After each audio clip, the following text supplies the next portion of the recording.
नमस्कार दर्शक बंधु आपण को आम चैनल को स्वागत। आजिर भिडियोटी समस्त कन्या राशि व्यक्ति विशेषों बहुत अधिक गुरुत्वपूर्ण रही। कहीं गुरुत्वपूर्ण रही आपण भिडियोटी को शेष पर्यंत देखिले निश्चित भाव में जापर। देखंतु दर्शक बंधु खूब शीघ्र 2026 आरंभ होगापाई जाउछि एवं एही 26 प्रारंभ रे आपणक जीवन रे एक धमाका हेबापाई जाउछि। किंतु धमाकाटी आपणक जीवन रे शुभ प्रभाव पकाइब ना अशुभ प्रभाव पकाइब ताहा आपण एही भिडियोटी को शेष पर्यंत देखिले निश्चित भाव में जानिपारिबे। आपणकु 2026 हार्दिक अभिनंदन एवं शुभकामना जणाई आजिर कार्यक्रमटी को आरंभ करिबा। देखंतु दर्शक बंधु 2026 किछि लोकंक भाग्य रे जीवन रे सुख भरी देबा बेले किछि लोकंक जीवन रे दुख मध्य आनी देबो। किंतु एही 2026 रे ग्रह मानक गोचर अनुसार आपणक जीवन रे जो विस्फोरण हेबा पाई जाउची जा आपणक आशा ठारू अधिक तबाही आपणक जीवन रे रचिबो एवं जहाँ भी समस्या 2025 किंबा ता पूर्वरु आपणक जीवन रे आपण देखुथिले आपण जो चक्रव्यूह भितरे फसी चलीथिले बाहरिबार रास्ता पाउ नथिले सेही सब समस्या गुडी को ध्वंस विध्वंस करी पुनर्बार आपणक जीवन रे सुखर लहरी खेलिबो फुटिबा आपणक जीवन रे सुखर फूल। तेबे विलंब नकरी आसंतु जानिबा एही प्रारंभ समय रे किभଳି रहिबा आपणक पई एवं किए करिवे एही शुभ परिवर्तन आपणक जीवन रे एवं केबे ठारू एही प्रभाव आपणक जीवन रे देखा जिवो एवं केते तारीख मध्य रे आपण एही परिवर्तन गुडी को आपणक जीवन रे देखिबे। एही सब छोट छोट प्रश्नर उत्तर आपणकु एही वीडियो रे विस्तृत भाव रे जणाइबी।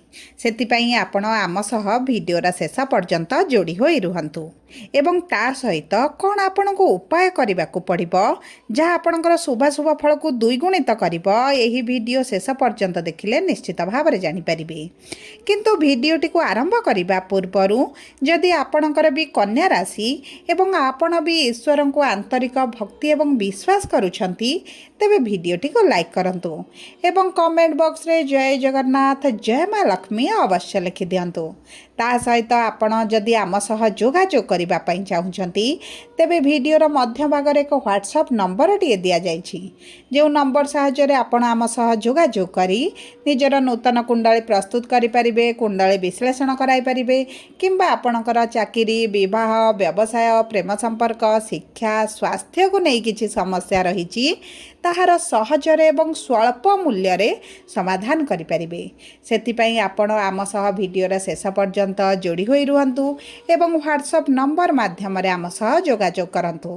ता सहित दर्शक बंधु आपण जदि आपणकर राशि लग्न नक्षत्र अनुसार निजर वार्षिक राशिफल जानिबा पई चाहुछंती तेबे मध्य आम सह जोगाजोग करी खूब कम मूल्य रे आपण निजर वार्षिक राशिफल मध्य जानि परिबे।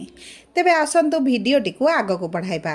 देखंतु दर्शक बंधु आगामी 120 दिन देवगुरु बृहस्पति ईश्वर कृपारू निज गोचर रे बहुत अधिक शक्तिशाली हेबा पई जाउछंती माने निज चलन रे करिवे बकरी मोड़ एवं गुरुंकर एही उच्च स्थिति रे बकरी हेबाटी आपणक पई आशीर्वाद स्वरूप रहिबो एवं एही 2026 टी आपणक पई चमत्कारी भली रहिबो कारण गुरु आपणकर एही उच्च स्थिति रे बकरी हेबा माने आपणकर जे शुभाशुभ फल गुड़िक बाकी रही जाइथिला सेही सबु शुभाशुभ फल गुड़िक पूरण करने पई आपणक जीवन को आसुछंती।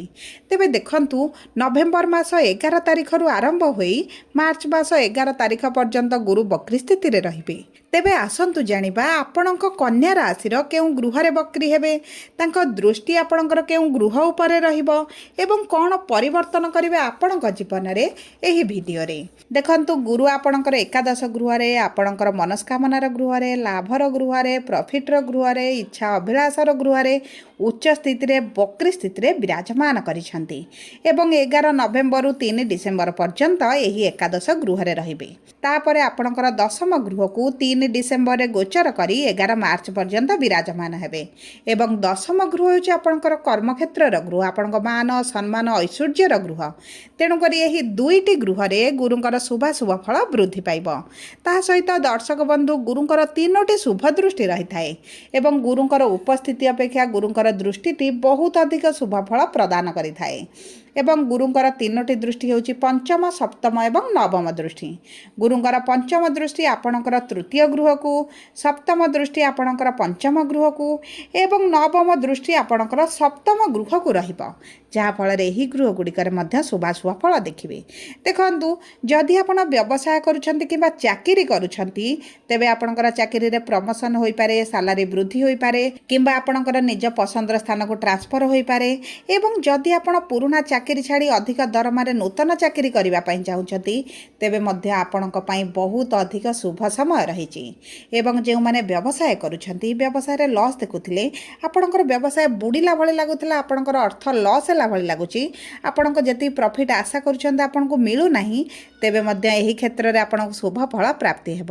ଆପଣ ଯଦି ଚାକିରି ବି କରିଛନ୍ତି, କିଛିଟା ସାଇଟ୍ରେ ବିଜନେସ୍ କରିପାରନ୍ତି, କିଛି ଏକ୍ସଟ୍ରା ଡ୍ୟୁଟି କରିପାରନ୍ତି, କିଛି ଏକ୍ସଟ୍ରା କାମ କରିପାରନ୍ତି, କାରଣ ଆପଣଙ୍କର ଇନକମ୍ର ସ୍ରୋତ ଗୋଟିଏ ରହିବ ନାହିଁ। ଆପଣ ବିଭିନ୍ନ ଉପାୟରେ ମଧ୍ୟ ଅର୍ଥ ରୋଜଗାର କରିବା ପାଇଁ ଚିନ୍ତା କରିବେ। ତା ସହିତ ଆପଣଙ୍କର ଯେହେତୁ ଅଭିଳାଷ କିମ୍ବା ଆପଣଙ୍କର ମନସ୍କାମନାର ଗୃହରେ ରହୁଛନ୍ତି, ଆପଣଙ୍କ ମନରେ ଯେଉଁ ପୂର୍ବରୁ ଯେଉଁ ଅଭିଳାଷଟି ରହିଥିଲା, ଆପଣ ପୂରଣ କରିବା ପାଇଁ ଚାହୁଁଥିଲେ, ଆଶା ରଖିଥିଲେ, ସେହି ଦିଗରେ କାମ କରୁଥିଲେ କିନ୍ତୁ ଆପଣଙ୍କୁ ହୋଇପାରୁନଥିଲା, ତେବେ ମଧ୍ୟ ସେଥିରେ ଆପଣଙ୍କୁ ନିଶ୍ଚିତ ଭାବରେ ପୂର୍ଣ୍ଣତା ମିଳିବ, ସଫଳତା ମିଳିବ ଏବଂ ଆପଣଙ୍କର ମନସ୍କାମନା ପୂର୍ଣ୍ଣ ହୋଇଯିବ।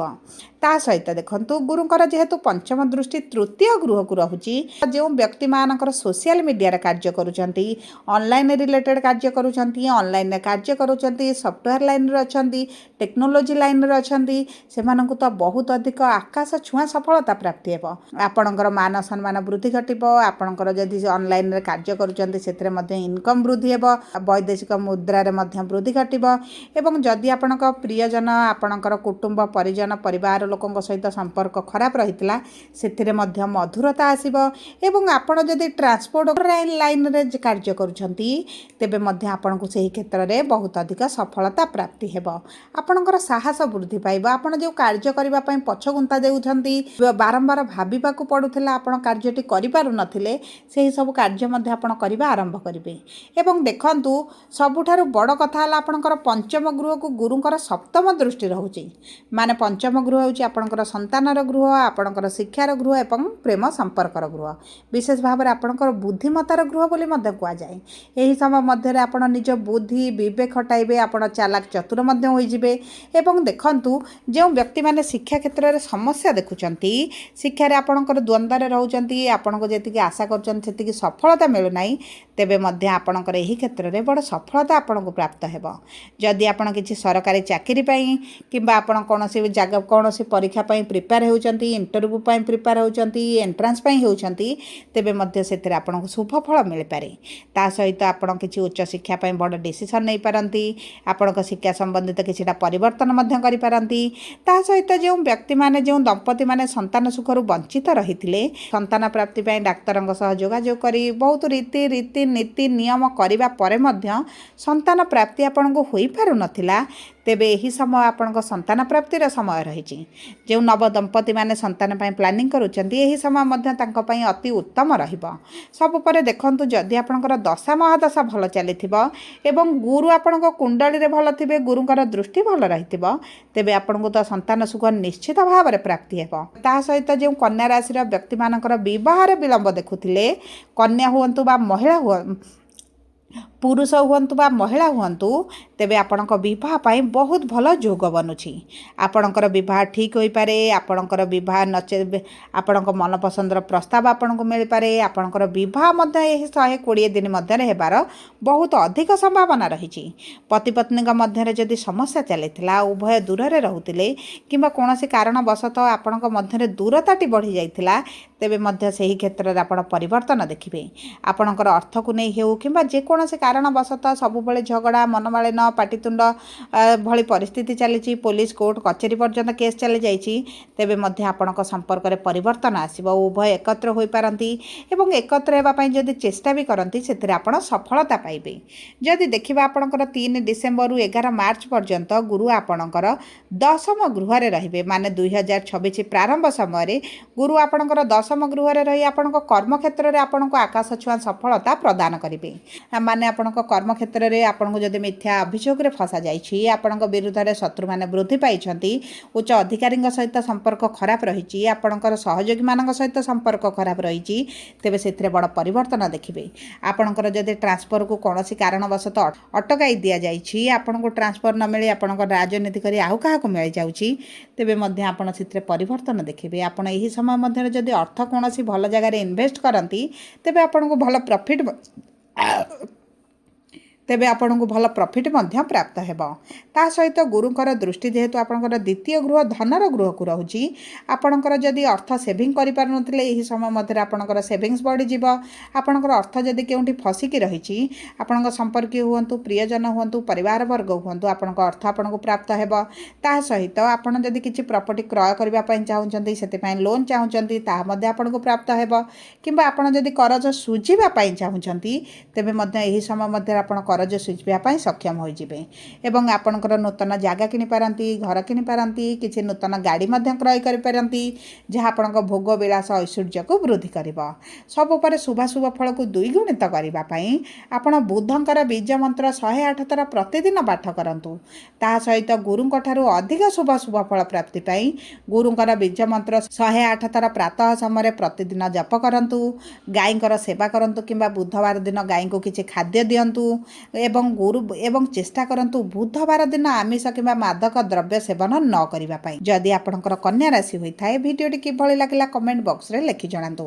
ଯଦି ଆପଣଙ୍କ ପ୍ରିୟଜନଙ୍କର କନ୍ୟା ରାଶି ହୋଇଥାଏ, ଭିଡ଼ିଓଟି ତାଙ୍କ ସହ ସେୟାର କରନ୍ତୁ। ଯଦି ପ୍ରଥମ ଥର ଆମ ଚ୍ୟାନେଲକୁ ଆସିଛନ୍ତି, ଚ୍ୟାନେଲଟିକୁ ସବସ୍କ୍ରାଇବ୍ କରନ୍ତୁ। ପାଖରେ ଥିବା ବେଲ୍ ଆଇକନ୍କୁ ପ୍ରେସ୍ କରନ୍ତୁ। ଧନ୍ୟବାଦ।